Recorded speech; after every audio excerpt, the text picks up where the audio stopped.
Bom, hoje a aula é sobre a minha descoberta, né? A minha grande descoberta, considero assim, de que economia não existe.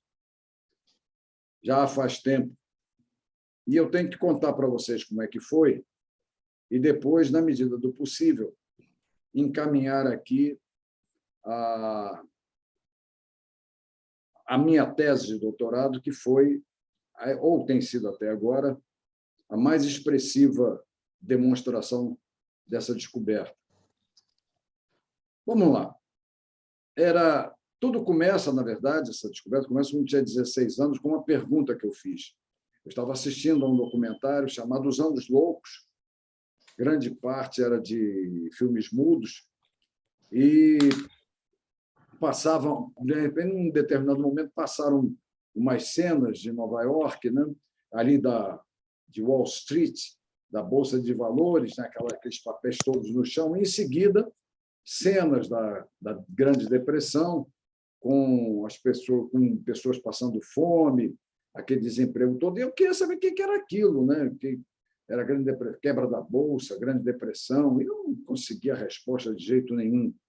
Perguntei a pessoas até que eram formadas em economia, e a única coisa que eu ouvia assim, muito distante era foi fenômeno de superprodução, não sei o quê.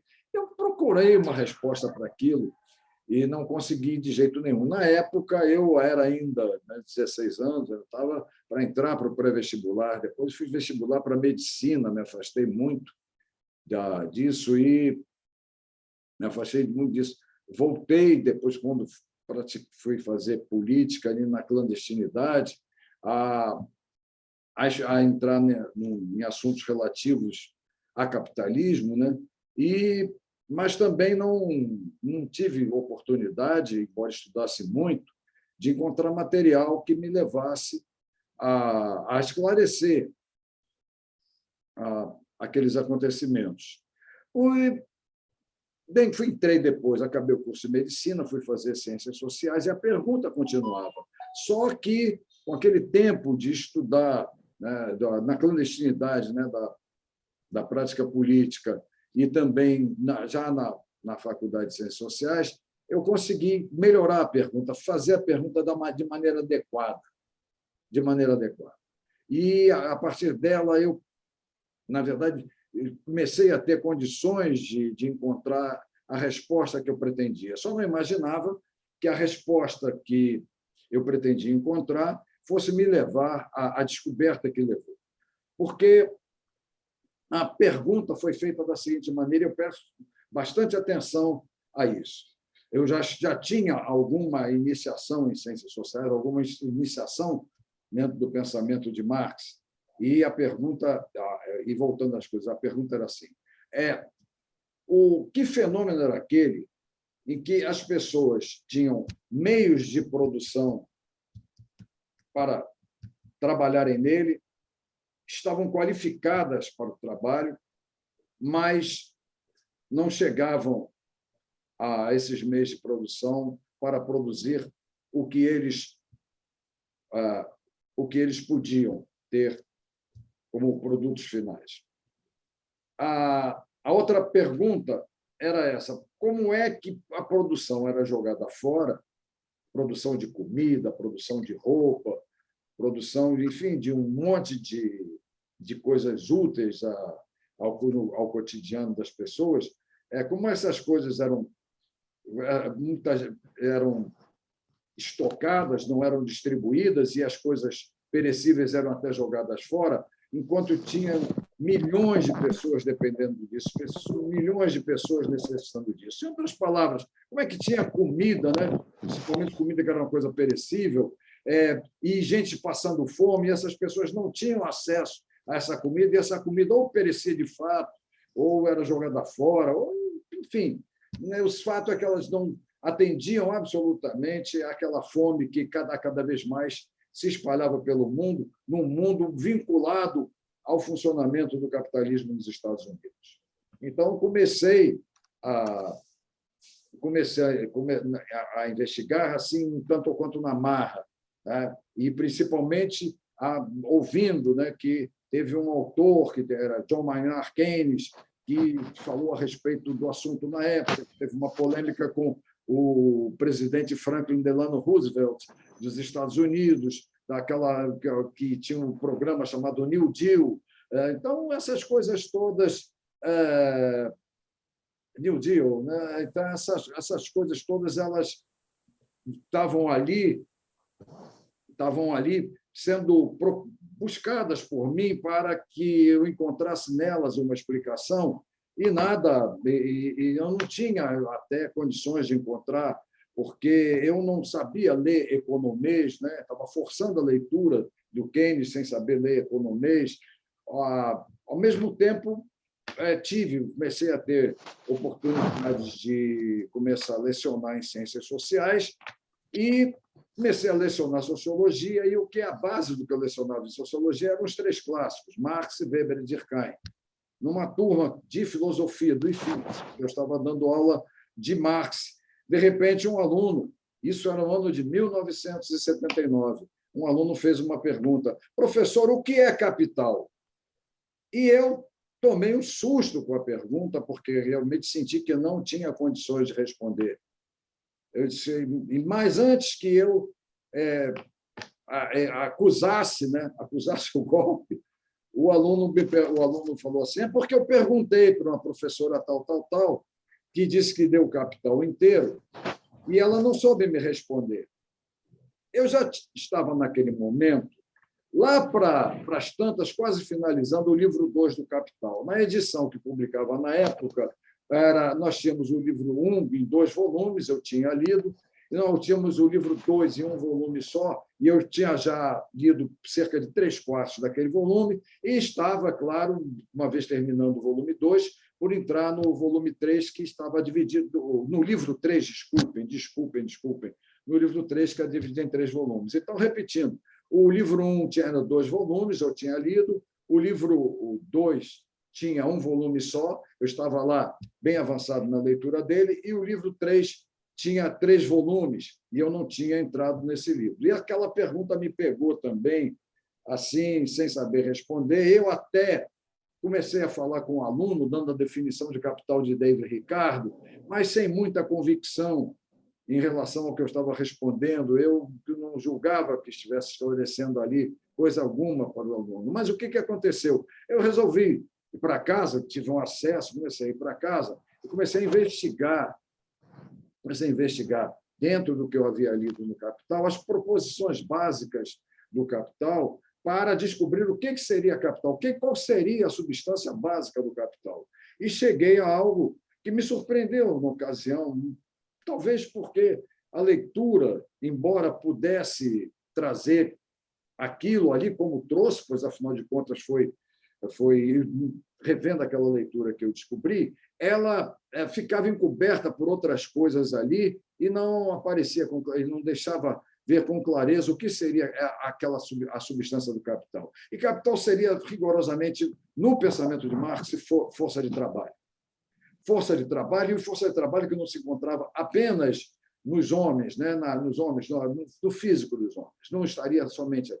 Estaria também nas coisas produzidas pelos homens, como aqui essa caixinha, né, de óculos, como um copo, como um computador, como um celular, como um livrinho. A força de trabalho estava presente ali como aplicação da inteligência dos homens, né, que os homens aplicavam a inteligência deles para usar a própria força de trabalho, intervir na matéria e, com isso, produzir os bens de consumo. Então, na realidade, aqueles bens de consumo eram sempre expressões de força de trabalho, como não era força de trabalho no indivíduo, mas, de alguma maneira, a aplicação delas de acordo com a inteligência humana, né? De acordo com a inteligência humana. Então, aquilo já melhorou para mim, e quando via Marx trabalhar, né, com aquela relação capital constante, que era o capital, que era a força de trabalho aplicada, né, a força de trabalho aplicada em instrumentos de produção, especialmente, né, aplicada no martelo, aplicada numa máquina, aplicada a força de trabalho está ali aplicada por meio da inteligência humana naquelas coisas. E aqui o Marx está chamando aquilo de capital constante, e o capital variável seria a pura e simples força de trabalho. Essas duas coisas precisavam se conjugar para dar o bem de consumo, né? Para ter a produção e ter o bem de consumo, e também o excedente, que Marx chamava de mais-valia, né? Muito bem. A partir dali, comecei a estranhar uma coisa dentro do próprio Capital de Marx, que era a questão que ele falava de circulação de mercadorias. Eu olhava e também o dinheiro, o tratamento dado ao dinheiro. E, pronto, me veio uma coisa, um esclarecimento. Não há uma circulação de mercadorias aqui. O que circulam nessas coisas aqui são direitos que circulam aqui. Mas de onde vêm esses direitos? Esse direito, na verdade, está no dinheiro. É por isso que tem lá o dinheiro, mercadoria, dinheiro linha, né? De mercadoria, de linha. Então, eu trabalhei com aquilo ali e vi que havia um problema em relação ao tratamento dado por Marx ao dinheiro. Mas, como estava estudando também, procurando entender Keynes e ouvindo muito falar das medidas que o capitalismo tomou para sair daquela crise, né? Daquela crise que foi deflagrada pelo craque da Bolsa de Valores de Nova York em 1929, eu vi que, entre as providências, estava o governo pagar trabalhadores que, enfim, né, trabalhassem em obras públicas. Quer dizer, construir uma ponte, construir um prédio, eles não estariam, na verdade, fazendo um bem de consumo, mas estariam recebendo por isso. E recebendo por aquilo significariam ter na mão uma demanda por bens de consumo, uma demanda por bens da produção agrícola, por bens da produção industrial. E foi aí que eu vi que aquela solução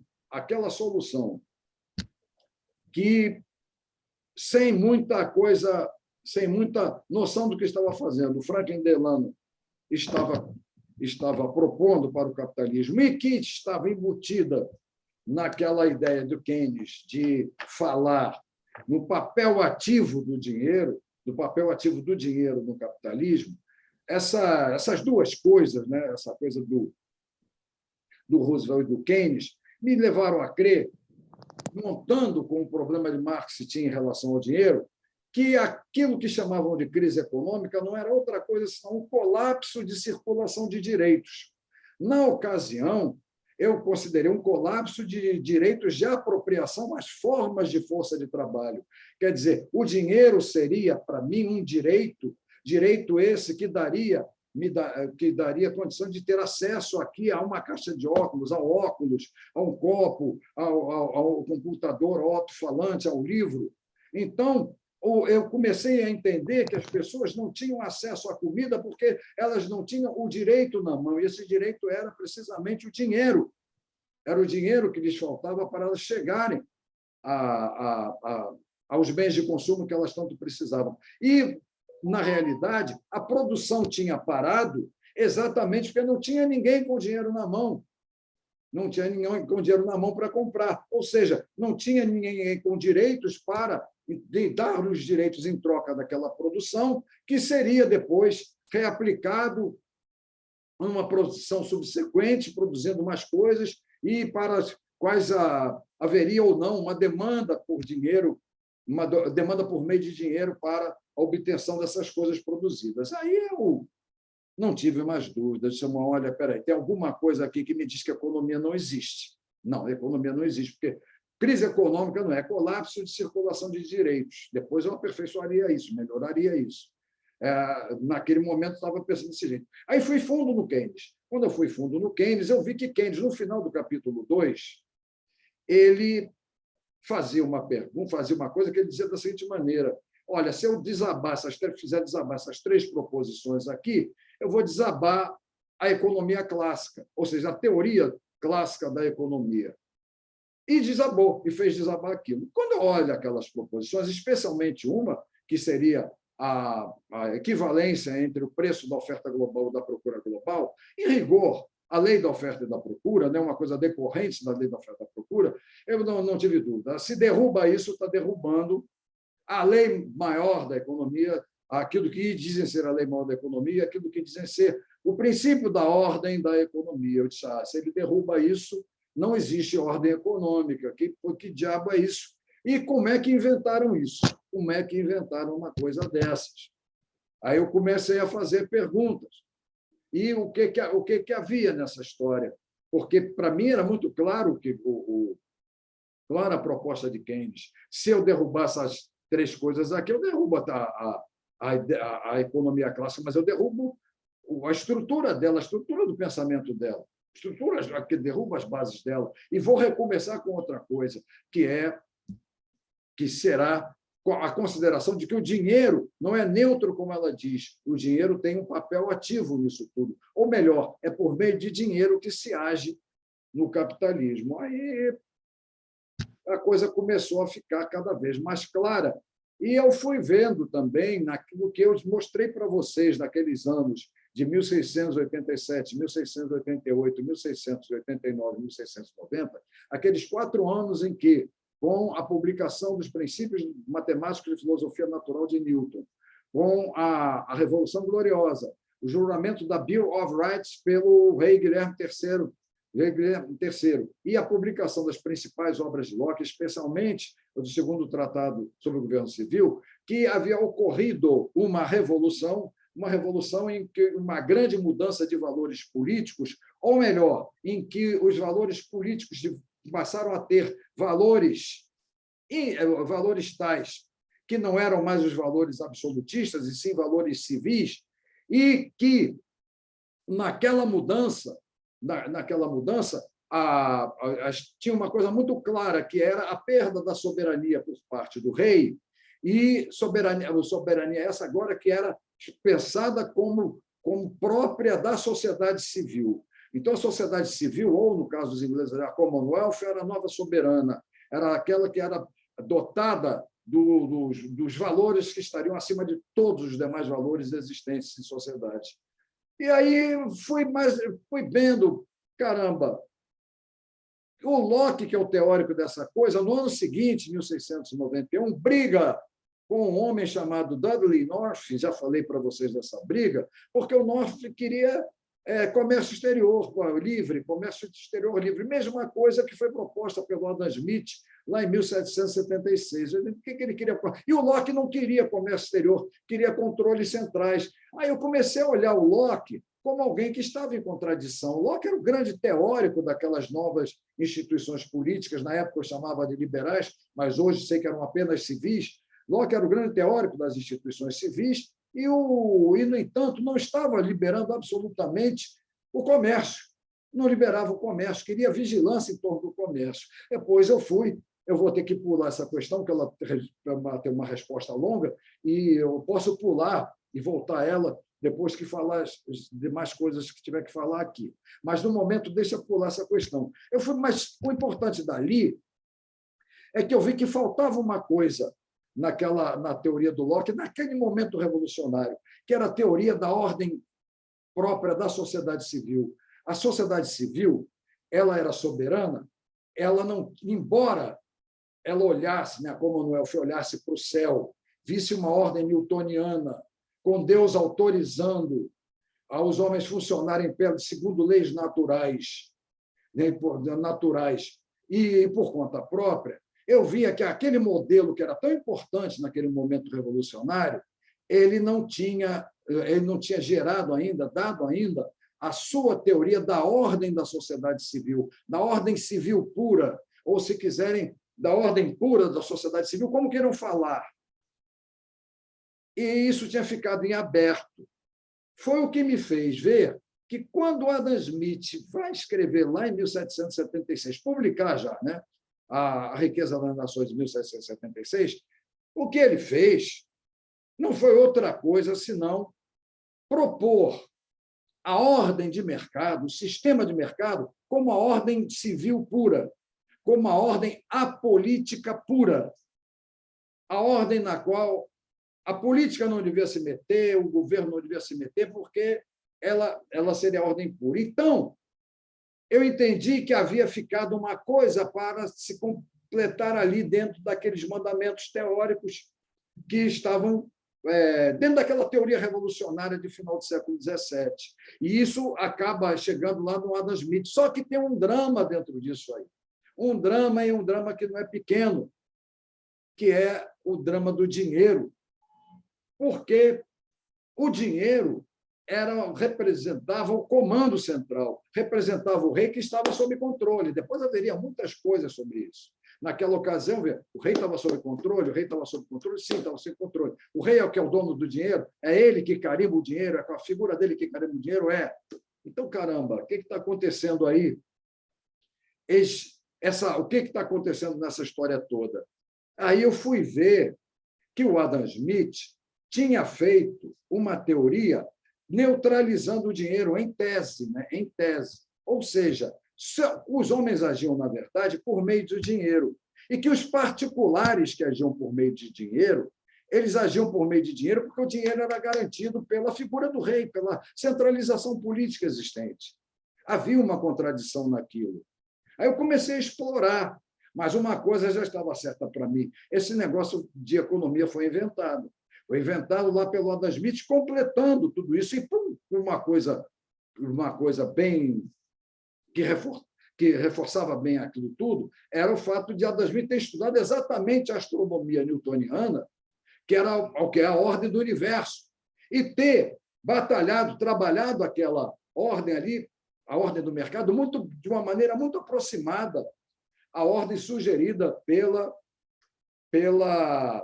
sistema de mundo de Newton, né? Pelo universo de Newton. E depois eu ainda vi que, em 1656, antes de Newton, portanto, um homem chamado James Harrington tinha escrito um livro, The Commonwealth of Oceania, em que ele tinha proposto uma ordem sem, no fundo, uma ordem sem reis, com equilíbrio político, e que era exatamente aquela ordem sem reis, entre proprietários somente, é preciso deixar bem claro, é que aquela ordem é que tinha sido a inspiração para Newton falar na ordem universal. Ou seja, então, o Harrington estava ali propondo uma ordem que podia ser o princípio da ordem civil, o Newton põe essa ordem lá no universo, e o Adam Smith traz essa ordem do universo para cá, botando essa ordem no mercado. Eu digo, ora...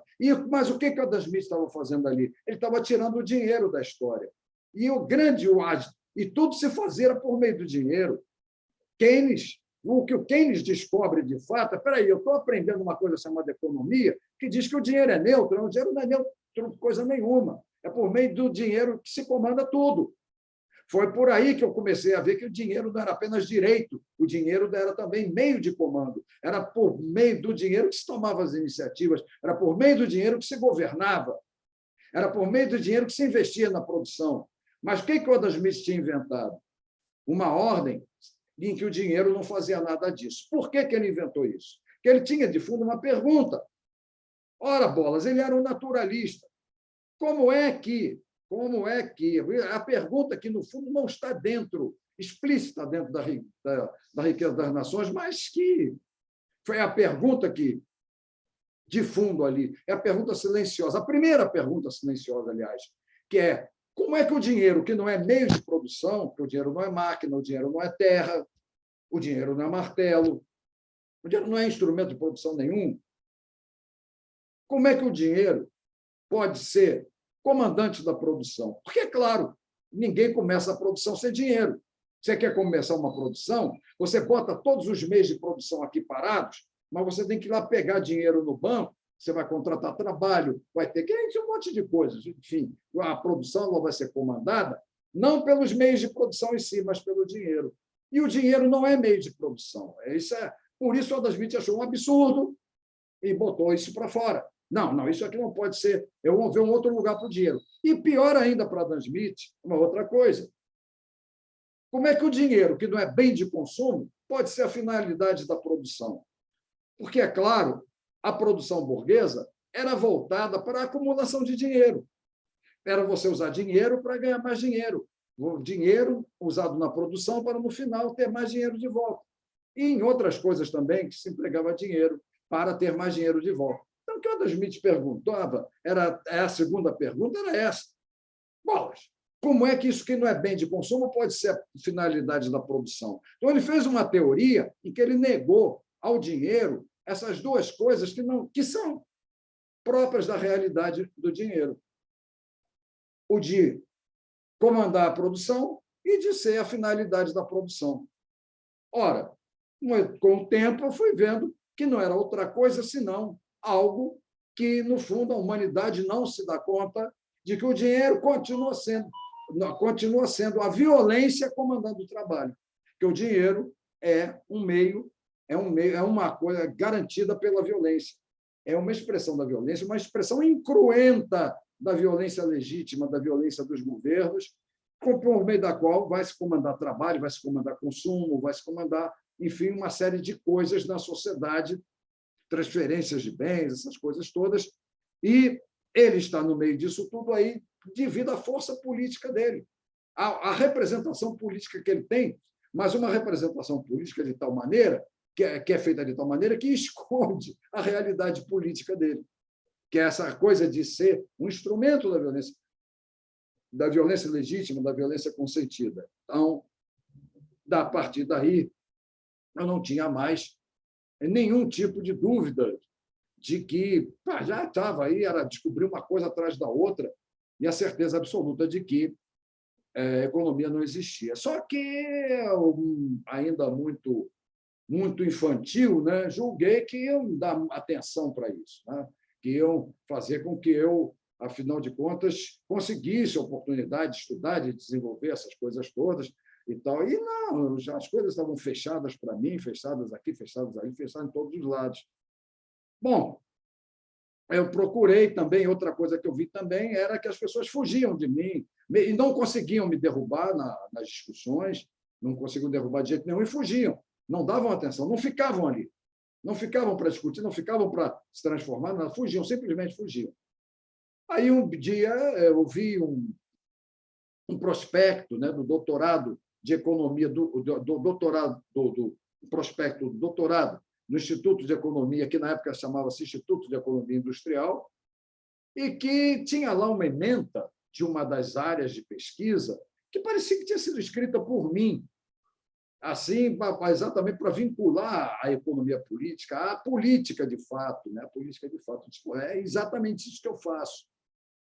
Aí eu fiz um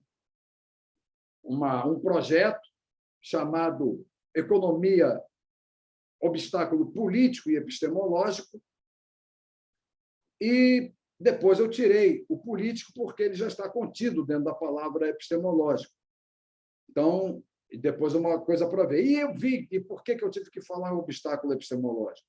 Porque eu tinha sido assim, eu tinha começado a estudar bacharel, incentivado por um professor, já quando já era professor, um professor de filosofia, você vai gostar de bacharel, vai. E eu realmente me encantei com bacharel, com professores que sabiam bacharel, brasileiros que sabiam bacharel, e a noção de obstáculo epistemológico ela foi, então, por mim, estudada, e eu descobri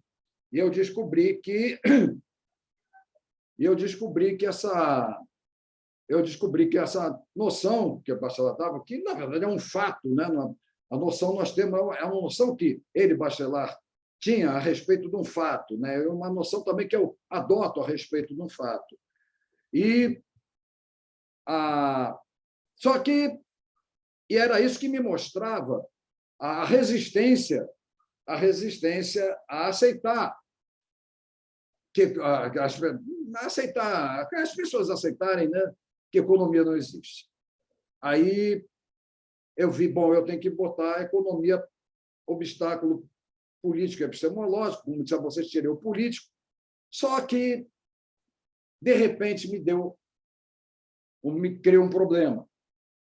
Eu vi que, embora que bacharel, eu supunha, eu não tinha estudado bacharel totalmente, claro, é impossível, né?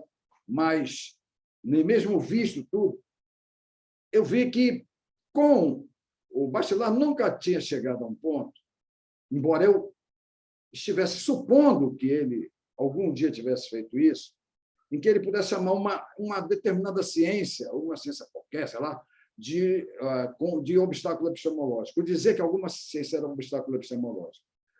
Ele não chegava a isso, nunca chegou a isso em relação à ciência nenhuma. E aí eu fiquei, caramba, eu estou chamando a economia de obstáculo epistemológico. Como é que eu vou fazer isso agora?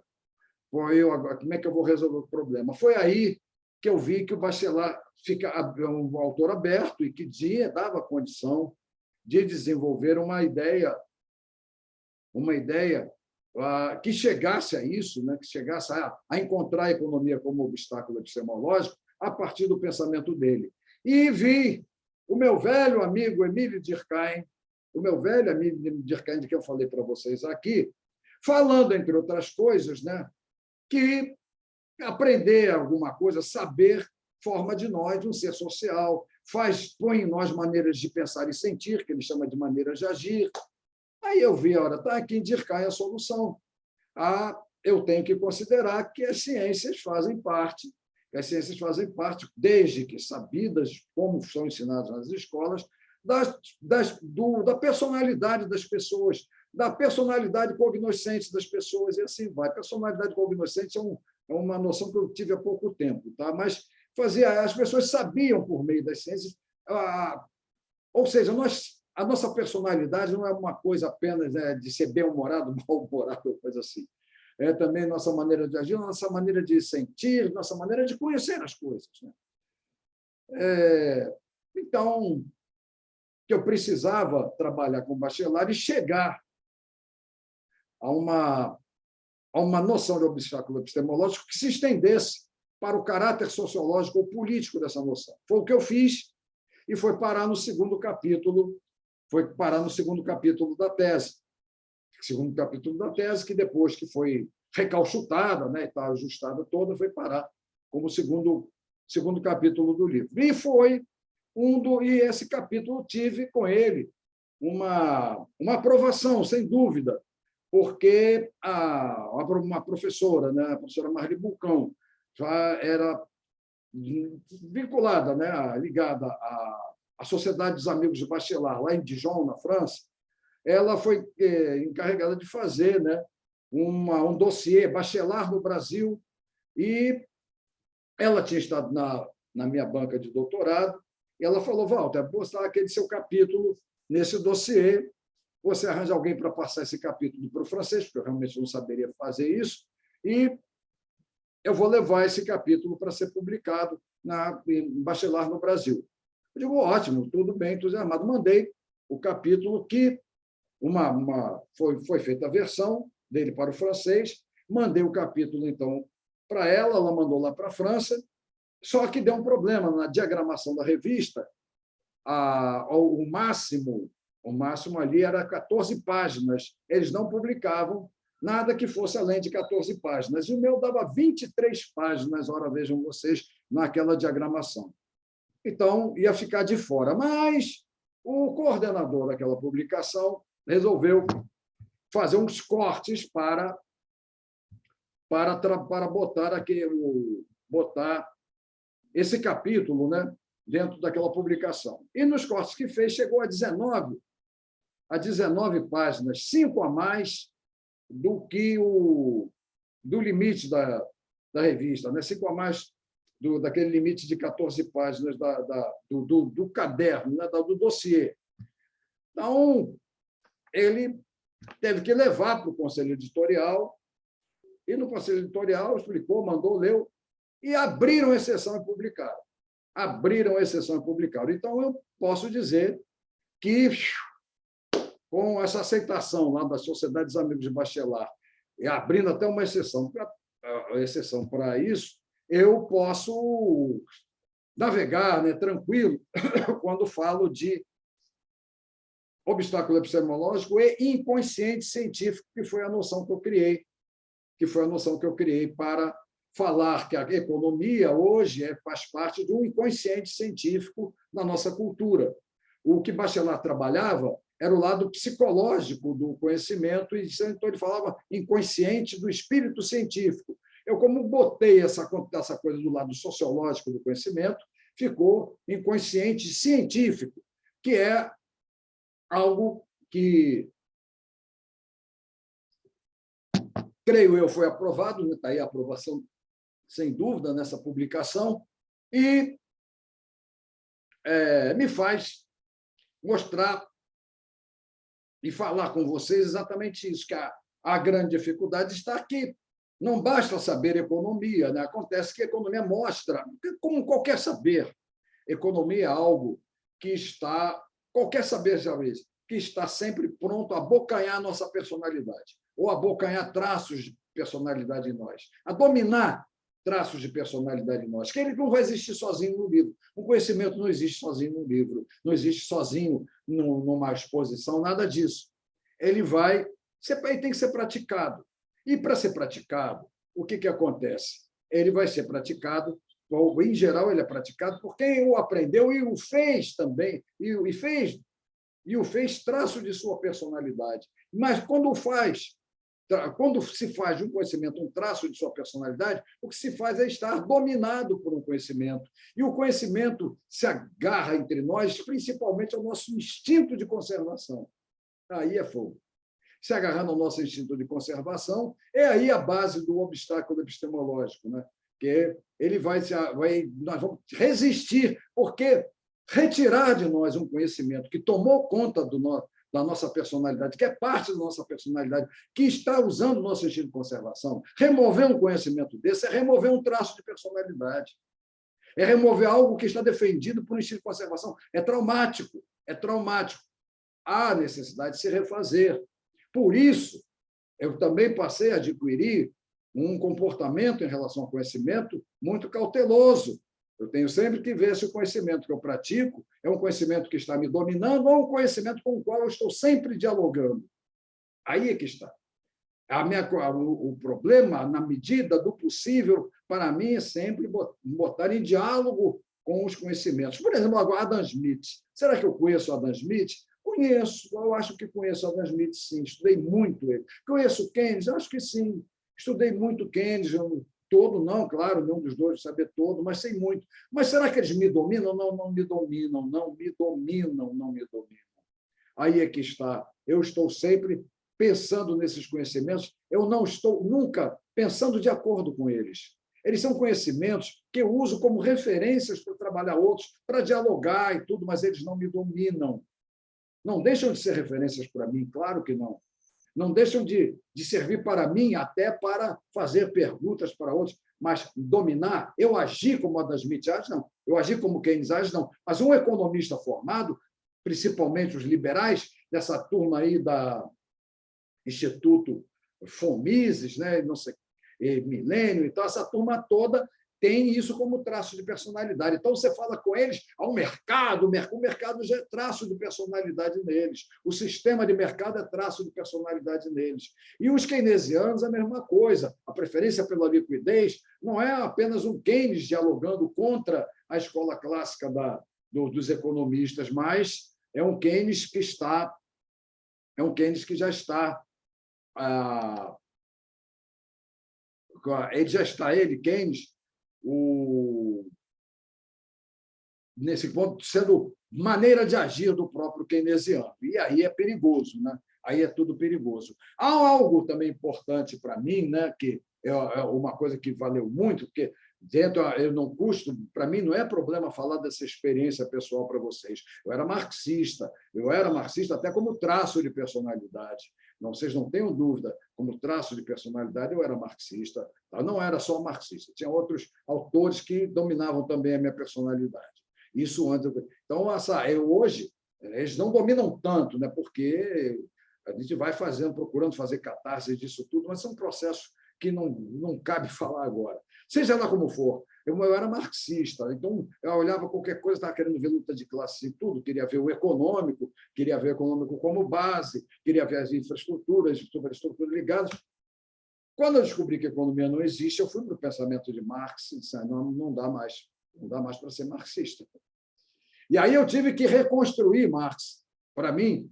E o pensamento de Marx, para mim, passou a ser um pensamento que eu não aplico. É um pensamento que foi reconstruído por mim e com o qual eu dialogo. Porque, é claro, ideias de Marx, eu usei na tese aqui, usei na economia obstáculo epistemológica, usei ideias de Marx. Tem que usar, mas não que elas dominam, não são elas que vão me orientar. Elas não vão ser conduzido por elas. Há uma diferença muito grande nisso. Então, não sendo conduzido por essas ideias, eu fui ao homem que, afinal de contas, inventou essa baiuca, inventou esse negócio da economia, inventou essa história de sistema de mercado, que é o Adam Smith. E eu fiquei impressionado, em primeiro lugar, com a grandeza da obra dele, impressionado mesmo. Afinal de contas, não era uma coisa que pudesse ter saído de um palpiteiro qualquer, não. E uma coisa também impressionante, como ele era aquilo que, em pensamento, nós podemos dizer, é um malabarista, né? Podemos chamar de malabarista, porque via várias coisas aqui, de repente aparecia uma questão mais adiante, ele ia lá pegar aquela questão. Você está trabalhando aqui, de repente saltou uma questão para cá, ele vai lá pegar a questão. Que é o próprio trabalho teórico que um autor tem de vez em quando ele faz descobertas ou descobre problemas e vai ou não dar conta disso, vai ou não buscar um caminho para ter uma resposta para aquele problema. E o Adam Smith é realmente impressionante, dentro daquilo que ele se propôs a fazer, que no fundo é uma baita de uma ficção. Não estou brincando com vocês, que no fundo é uma baita de uma ficção, mas é impressionantemente uma construção intelectual de estontear. E, como falei para vocês, muito contra o dinheiro, uma teoria muito destinada a negar ao dinheiro aquela ideia de riqueza. E dele, Adam Smith, eu consegui compreender uma coisa, que a própria ideia de riqueza, ela havia transitado daquilo que ele chamava de sistema mercantil, né, que depois, mais tarde, vão chamar de mercantilismo, para uma outra coisa chamada fisiocracia, ou escola fisiocrática, e ele, na verdade, recolhendo elementos dessa escola fisiocrática, que combatia o dinheiro, diga-se de passagem, combatia o domínio do dinheiro sobre a produção. Adam Smith, então, veio fazendo essa teoria dele, que, como outras coisas, e Bachelard é muito claro nisso, foi uma teoria contra uma teoria anterior, ou contra uma concepção anterior. Só que, no caso do Adam Smith, era contra a realidade também, né? Aí que está a coisa. Contra a própria realidade, a realidade monetária. E isso ele podia até ser contra se ele tivesse condições fenomenotécnicas de, ao contrariar essa realidade, criar outra.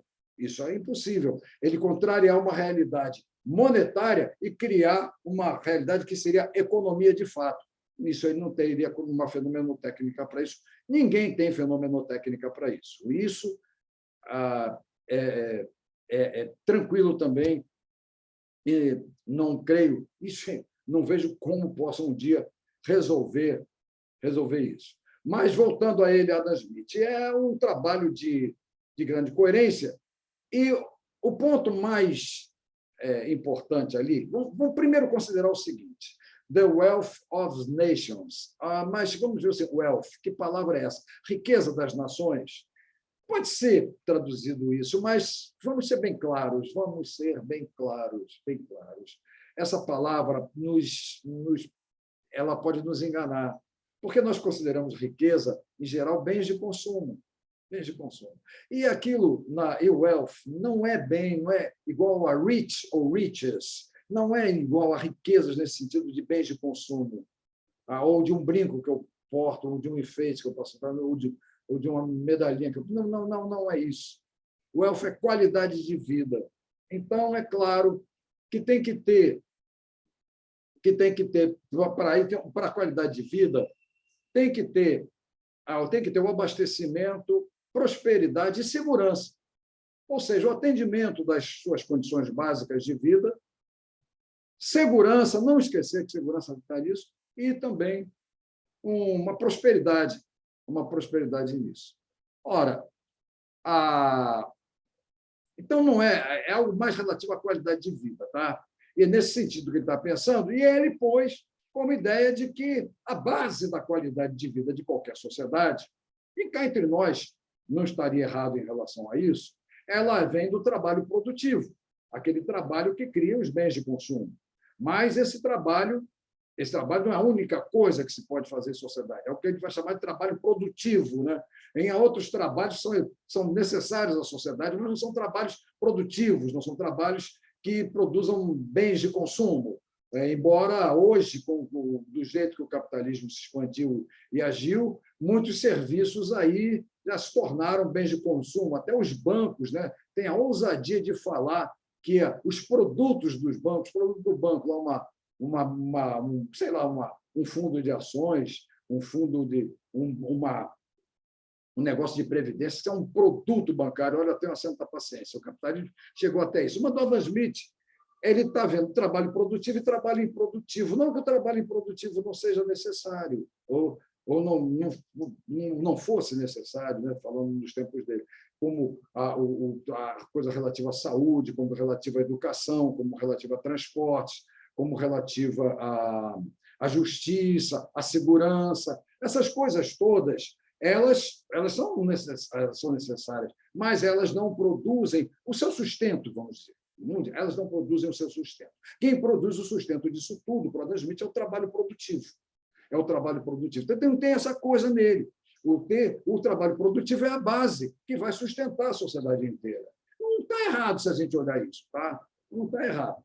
Mas é isso que vai sustentar a sociedade inteira. É isso que vai proporcionar que, afinal de contas, o motorista que fez o transporte, que o advogado que defendeu uma causa, que o vigia, que o guarda, que o médico, esses que estão trabalhando assim em setores que não produzem bens de consumo, né? Eles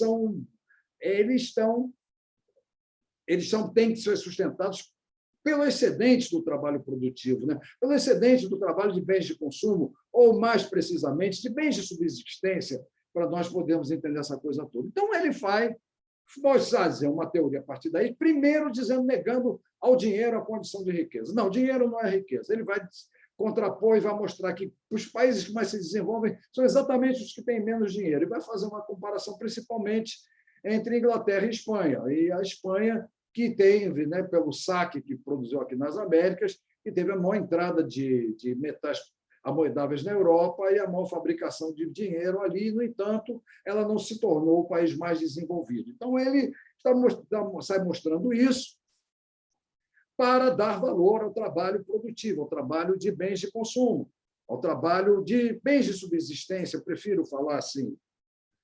Bom, e ele diz, como é que se obtém isso? Aí que ele põe a coisa, tendo uma política ou fazendo-se uma economia política. Aí é que está a questão. Economia é ordem na casa, ordem na casa. Um francês chamado Antoine Monchrétien, ele havia proposto, num tratado de 1615, que o rei da França tratasse a França, que a França era cheia de barreiras feudais, de alfândegas, tudo que prejudicava o comércio. Então, esse homem, Antoine Monchrétien, ele chegou e propôs lá, no Tratado de Economia Política, a seguinte coisa: o rei fazer do reino uma casa única e administrar com a polícia do rei. A polícia seria o corpo administrativo do rei. Por isso, então, a economia, que seria uma coisa de ordem na casa, passaria a ser uma ordem no reino e gerida pela polícia do rei, portanto, uma economia política. Isso na cabeça do Monchrétien. Quando chega na época de fazer enciclopédia na França, Diderot e d'Alembert chamam o Rousseau para escrever um verbete sobre economia política. E o Rousseau faz um verbete que, segundo eu consegui saber, contrariou o Diderot, porque ele escreveu mais a respeito das relações entre público e privado e muito próximo daquilo que ele iria desenvolver depois do contrato social. Mas falar do Monchrétien mesmo, não falou. E parece que foi por aí o aborrecimento que o Diderot teve com ele. De qualquer maneira, o verbete de Rousseau sobre economia política acabou publicado, acho que foi publicado mesmo, mas, de qualquer forma, chegou um dia aqui em português e eu tenho ele, li e vi que realmente o Rousseau passou a perna do Diderot e falar do Monchrétien não falou. Mas, naquele momento, na França, havia já homens que eram chamados economistas, e eram homens ligados à propriedade rural. E a propriedade rural estava fazendo uma guerra contra os homens do dinheiro. Porque, para eles, por exemplo, a produção agrícola estava sendo prejudicada pela produção que era mais rentável para conseguir dinheiro, a produção de perfumes, a produção de casacos de pele. Então, eles estavam combatendo as práticas monetárias, o domínio do dinheiro até sobre o campo, né? E Adam Smith foi para lá, parece, tudo indica, para saber com eles isso, que a briga do Adam Smith era contra o comando monetário e a finalidade monetária da produção, né? Contra essas duas coisas nas quais o dinheiro estava presente. Então, ele vai lá na França e parece que é de lá que ele traz a palavra economia política, e ele emprega essa palavra economia política no sentido de diretriz administrativa, ou seja, os governos têm que ter uma política, ou seja, uma política diretriz administrativa, que nós diríamos assim, em português nós não temos uma palavra específica para isso. Em inglês tem que é policy, P-O-L-I-C-Y.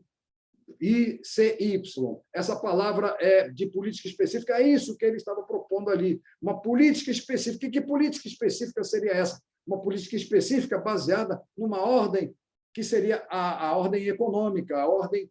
E o que seria essa ordem econômica? É que tinha a questão. Era uma coisa que estava inspirada lá nos fisiocratas, mas o que seria uma ordem que falaria muito em trabalhos produtivos, de onde viriam os trabalhos produtivos, ou onde haveria o trabalho produtivo, e, com isso mesmo, a produção de abastecimento, das coisas essenciais para a continuação da sociedade. Então, ele vai lá, ele trabalha na riqueza das nações como uma política econômica nesse sentido, mas fica nesse sentido de mostrar que diabo seria ser, de fato, um economista, né?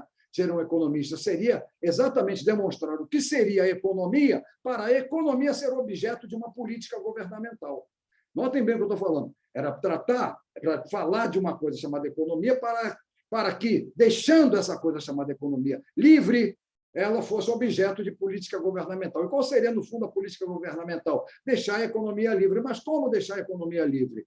É aí que ele tem que falar do que seria isso, como é que apareceria esse fenômeno. Porque, para ele, Adam Smith mesmo, ele fala de como esse fenômeno apareceria, mas, no fundo mesmo, ele não tinha como dizer que esse fenômeno tinha aparecido ali. Ele podia dar sinais ou mostrar sinais de que esse fenômeno, que seria a economia, já estava aparecendo ali em alguns cantos. E o que seria, na verdade, esse fenômeno? O sistema de mercado, né? Um sistema de mercado. Mas de onde partiria isso tudo? Como é que começaria essa história toda? Aí ele vem e sai com o seguinte, né? Em primeiro lugar, ele parte de um homem autossuficiente, né? A base do pensamento dele é um homem autossuficiente, um homem que produz tudo o que precisa para subsistir, como todos os outros homens. É isso que mais tarde vão chamar de homo econômicos. Ele próprio não usou essa expressão, mas esse homem que está ali, e com detalhe, esse homem ele tem, no entanto, porque esse homem é um homem natural. Se é um homem natural, o homem é governado por Deus. Nunca esquecer isso. Adam Smith era um naturalista, então ele queria tudo natural. E tudo natural para ele era, no fundo, um governo, era seguir mandamentos divinos, mandamentos naturais de Deus, né? Aquela coisa de seguir a ordem natural das coisas, era seguir a ordem natural, a ordem criada por Deus. E então os homens teriam uma propensão natural para trocar. O que seria, na verdade, isso? O Adam Smith, ele fala ali num homem que, se vocês forem ver, é o homem social. É aquele homem político do Aristóteles, aquele homem que tem uma tendência natural para a troca. Ele tem, nessa tendência natural da troca, as condições para ele se integrar com os demais.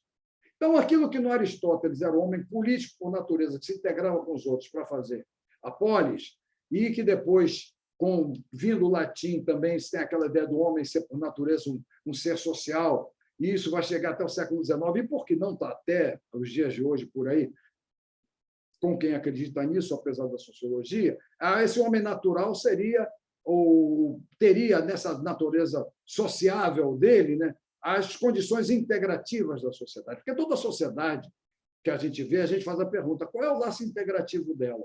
O laço integrativo dela está em cada homem, mas quando você vê nessa linha da natureza, o que é? É natural, o homem é social por natureza, então ele já tem aquele espírito de integração por natureza. O Durkheim vai contestar tudo isso, e o Durkheim vai ser, lamentavelmente, desprezado porque contestou isso, porque para Durkheim o que integra os homens em sociedade isso é a prática de valores morais, a prática dos deveres, a prática dos deveres desejados, das práticas dos deveres sociais que são desejados, essa coisa assim.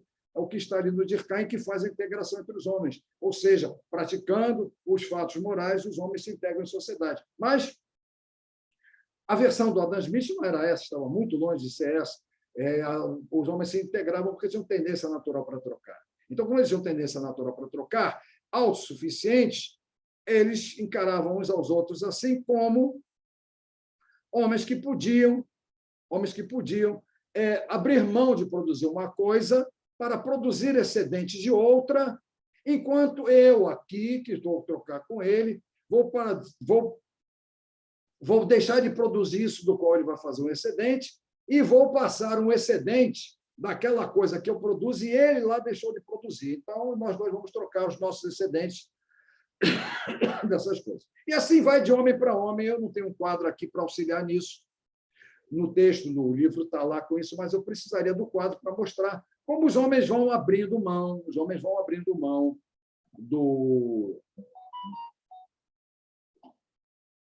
da diversidade de coisas que produzem porque outros vão assumindo a produção daquelas coisas e eles vão ficar com uma coisa só, vão ficar especialistas numa coisa só, num bem só. E o que acontece para Adam Smith? Para Adam Smith, isso é uma coisa, é a maneira dos homens se integrarem, mas os resultados são imprevistos. Ou seja, os resultados são imprevistos, mas, na verdade, é a maneira de Deus governar. E que esses resultados imprevistos, para os homens, mas na cabeça de Deus, ou na mente de Deus, no Espírito Divino, isso estaria previsto. Por quê? Porque quanto mais esses homens vão se especializando, mais eles vão se tornando produtivos. Quanto mais se tornando produtivos, mais produzem excedentes. Claro, o que está acontecendo com isso? Quanto mais eles vão se interagindo, abrindo mão de produzir uma coisa para ficarem cada vez mais produzindo outras, ou até o ponto de chegarem a uma só, quanto mais fizerem isso, mais eles vão se especializar. Ou seja, quanto mais eles estiverem em mercado, mais que eles construírem em mercado, eles vão se especializar. Tá? Em outras palavras, o mercado é resultado de uma divisão social do trabalho. O trabalho estava antes só em um, agora o trabalho estará em vários. Cada um fará uma parte do trabalho, mas fará uma parte do trabalho com excedentes para trocar com os excedentes dos demais. Então, a sociedade terá agora, nesses homens que se relacionam num mercado que não é outra coisa senão resultado de uma divisão do trabalho social. Esses homens ali formam um mercado que, quanto maior, mais vai torná-los especializados. E quanto mais torná-los especializados, mais produtivos eles serão. E quanto mais produtivos eles forem, mais excedentes eles farão. Para que os excedentes? Os excedentes para reinvestir na produção e também para os excedentes serem a causa mesmo, a condição para dar para aquela parte da sociedade que não produz, não está na produção de bens de abastecimento, de bens de consumo, de bens de subsistência, o sustento. Quer dizer, a qualidade de vida da sociedade vai depender a qualidade da justiça dela, da medicina dela, de tudo, dos transportes dela, de tudo, afinal de contas, que é trabalho, mas é trabalho não produtivo, trabalho que não diz respeito a bem de subsistência, toda essa parte será abastecida pelos excedentes da produção, do trabalho produtivo, que, notem bem, agora é feito por meio do mercado, ou de um sistema de mercado, que é a realização de uma divisão social do trabalho que produziu maior especialização, maior maior produtividade em cada trabalhador e, consequentemente, maior produção de excedentes e, por isso mesmo, o aumento do estoque da sociedade. E a riqueza da sociedade vai ser chamada de estoque. Tá? Esse estoque agora é a riqueza da sociedade, porque é com esse estoque que não só vou pagar a produção aqui, como vou também pagar o médico, pagar o professor, pagar o advogado, pagar o motorista, pagar os soldados que estão em guerra, como ele fala num capítulo lá, que o que se paga às frotas, que não é com dinheiro que se paga os soldados que estão lá nas expedições, é com o trabalho produtivo que se paga isso. Então, ele criou isso. E, ao mesmo tempo, ele vinculou a produtividade da sociedade à extensão do mercado. Quanto mais extenso o mercado, mais produtiva é a sociedade. Se é mais produtiva a sociedade, de acordo com a extensão do mercado, eu devo dizer, então, que se o mercado é a economia, o quanto mais produtiva uma sociedade, maior poder econômico ela tem. Entende a ideia de poder econômico? A ideia de poder econômico é exatamente essa do poder produtivo de uma sociedade. Mas aí é que está a coisa também para a qual nós não podemos tirar a nossa atenção. Nada disso se faz para Adam Smith sem estar numa ordem. O mercado ou o sistema de mercado seria uma ordem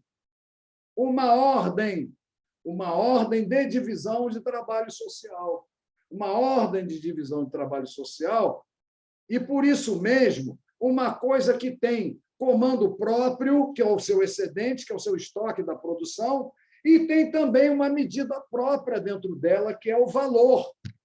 Mas o que é o valor dentro dessa sociedade? Notem o que é o valor dentro do mercado.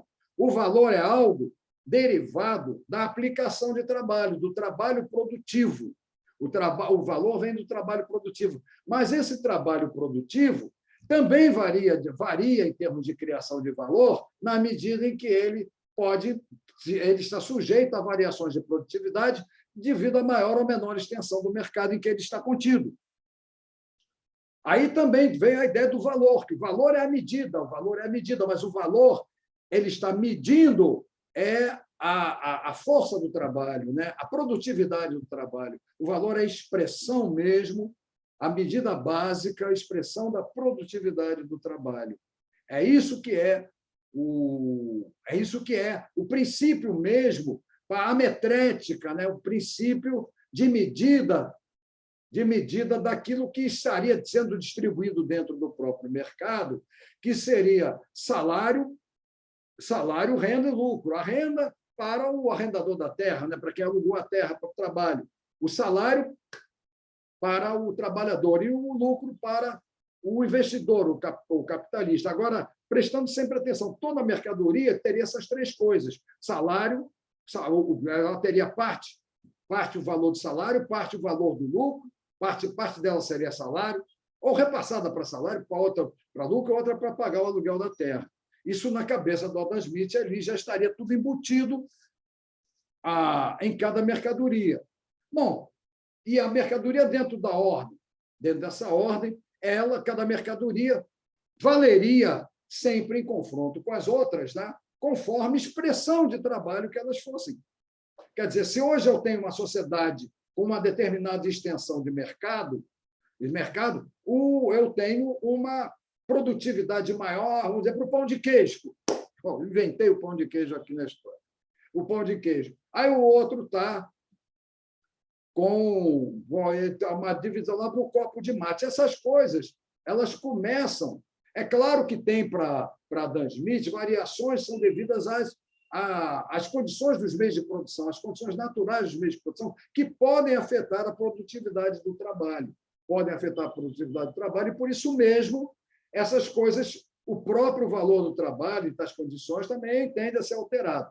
A parte relativa ao valor do Adam Smith é tido por muitos como um tremendo quebra-cabeça.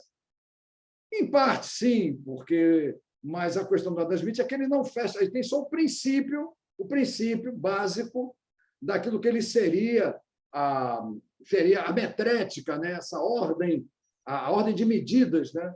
a ordem de medida das relações sociais de mercado. Mas ele tem os princípios ali. E como ele joga variáveis aos montes, é claro que fica difícil você encontrar, pumba, eu vou parar nessa aqui, agora botar tudo pensando nessa. Então, tudo vai variando para Adam Smith conforme a extensão do mercado. Por isso, tudo também tende a variar dentro dele. Se ainda tem os fenômenos naturais para trazerem variáveis ali, né, variações, né, aí a coisa vai ficando mais... Mas o raciocínio dele não é absolutamente incoerente, é impressionantemente coerente, enfrentando a dificuldade e até o fato de não poder dar uma palavra final, porque as variações estão sempre vindo por aí, né? E assim. Mas, de qualquer forma, o que ele está pondo ali é a ideia de que haveria uma ordem não política, e uma ordem não política que seria em si autossuficiente, não dependeria de governo, e uma ordem política autossuficiente, que não dependeria de governo, autossustentável também, e que seria, além de tudo, pela produção de excedentes, ela teria condições de reproduzir a si mesma frequentemente e ainda sustentar o resto da sociedade. Foi assim que ele criou esse negócio de economia. Mas, é claro, no que ele inventou isso, e muito bem trabalhado nele, não há dúvida, ele também deixou problemas em aberto, né? Problemas, porque aquilo que ele está trabalhando ali é um argumento contra o dinheiro. É um argumento contra o dinheiro. Mas a realidade é de comando monetário e de finalidade monetária da produção. Então, é claro que essas coisas que a doutrina dele vai ser adotada por aqueles que querem liberdade monetária, querem liberdade burguesa. E aí complica muitas coisas, porque exatamente eles vão usar a teoria do Adam Smith como argumento para eles, mas é contraditório com eles, porque o Adam Smith não quer o comando monetário, não queria o comando monetário, não queria a finalidade monetária da produção também não. Então, vocês vejam que há um aproveitamento contraditório, mas para afastar o governo. Para afastar o governo. E o que acontece? Sob esse signo da contradição, as atividades capitalistas vão continuar, vão se expandir, o desenvolvimento industrial vai crescer depois da morte de Adam Smith. Começa no tempo de vida de Adam Smith, vai crescer e muito depois que ele morre, em 1790, vai crescer, vem guerras, tudo isso vai impulsionando desenvolvimento bélico e desenvolvimento industrial, as duas coisas sempre ligadas. E, é claro, depois tem problemas da própria Inglaterra, que, com as guerras napoleônicas, descobrirá que a coisa não é assim tão fácil, que país industrializado, principalmente a Inglaterra, que está numa ilha, precisa de abastecimento, porque a indústria ela é devoradora de produtos primários, ela trabalha com matérias-primas. Ela depende também do abastecimento do campo, depende, ela mobiliza o trabalho do campo para a cidade. A indústria provoca uma série de problemas que têm que ser contornados. Aí vem o David Ricardo e vai construir uma teoria sobre a distribuição, da produção pelas classes, mas principalmente a produção de bens de consumo, a produção de subsistência pelas classes. Isso que ele vai trabalhar ali. Então, mas ele vai querer encontrar uma medida invariante de valor, ter problema de relacionar o aumento da produtividade com o desenvolvimento da maquinaria e o crescimento do proletariado, e os desempregos que a maquinaria provocava, essa coisa toda, uma série de problemas vão aparecer, e aí o Ricardo vai propor uma teoria também voltada para que o mundo não descubra que a Inglaterra se tornou carente de abastecimento, já não era muito bom, muito farto o abastecimento dentro dela, agora com a industrialização e para a própria indústria devorar, né, produtos primários, a Inglaterra estava precisando cada vez mais. Então, vai montar uma teoria que vai contribuir para internacionalizar essa ideia de economia de mercado, que, de alguma forma, Ricardo, tem tende a se equilibrar nela para o comércio exterior, mas internamente deixa indicações de que não era possível mantê-la, né? Garantir essa teoria. Bom, o que nós vamos ver daí é que essa doutrina vai ganhar, devido à própria presença da Inglaterra no mundo, depois das guerras napoleônicas, uma extensão e vai se espalhar pelo mundo inteiro. Ela vai se espalhar pelo mundo inteiro. E, como ela está muito vinculada ao poderio inglês, a crença de que é por meio dela que cada um vai se desenvolver, cada um vai ter lá também seu crescimento bélico, seu poderio, tudo isso. Então, isso vai se espalhar, mas o próprio Ricardo cria também um outro problema que vai gerar, que vai depois ser, que é de ter o mercado ter uma medida invariante de valor, ou invariável de valor, como queiram falar. E essa seria tirar de uma mercadoria invariável de valor, que seria a medida para todas as mercadorias existentes no mercado. Ele busca isso, e busca encontrar isso, é claro que não vai achar nunca, né? Em tese, um italiano chamado Piero Sraffa, falando em sistema padrão e mercadoria padrão, consegue, por meio de cálculo matricial, dizer que a questão, do ponto de vista racional, é pertinente, mas, na prática, não tem como absolutamente fazer concessões a ela. Quer dizer, Sraffa não diz isso, que, na prática, não tem como fazer concessões a ela. Quem está falando aqui sou eu. Bom, essa doutrina se espalha pelo mundo, é a principal doutrina que depois servirá para o imperialismo. O imperialismo já é um domínio monetário em cima de países subdesenvolvidos, já é uma outra questão abafada, mas o que passa que, internacionalmente, para a Inglaterra, mais importante é convencer o mundo daquilo até que foi sugerido por David Ricardo, né? Que seria o sistema de vantagens comparativas, né? Você industrializado produz aí, tudo bem, você não industrializado produz aí da sua agricultura, me abastece, no final das contas, cada um produz mais produz aquilo no qual é mais produtivo e tal, e o outro vai fazer isso. Enfim, vai passar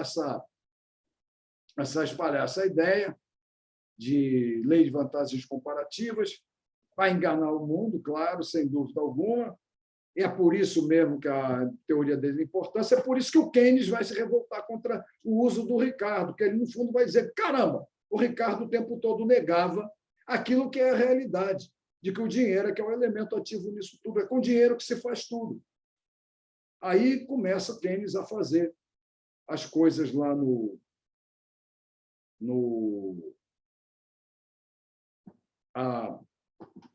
na teoria geral do juro do emprego do dinheiro, tomando uma precaução. Ele diz assim: aprendi esses anos todos que isso tudo é errado. Não vou dizer se isso está errado, foram meus professores. Não, ele chega e diz assim: olha, eu não vou dizer que eu aprendi errado, nem que vocês estão errados, meus professores. Nem vocês, economistas, meus contemporâneos, estão errados, os que se formaram comigo. Mas acontece que isso que vocês ensinam só serve para um caso, e um caso efêmero, tão raro quanto efêmero. Na prática mesmo não é isso. Na prática é outra coisa. Então, e nessa prática é outra coisa, quem é que está ali? O dinheiro. Claro que o dinheiro não está naquele caso tão raro quanto efêmero. Mas ele, diplomaticamente, entrou nessa. Porque ele entrou fazendo uma comparação com as geometrias. Porque na geometria, até o século XIX, só tinha geometria euclidiana, aquela que a gente aprende na escola, com aqueles teoremas, tudo.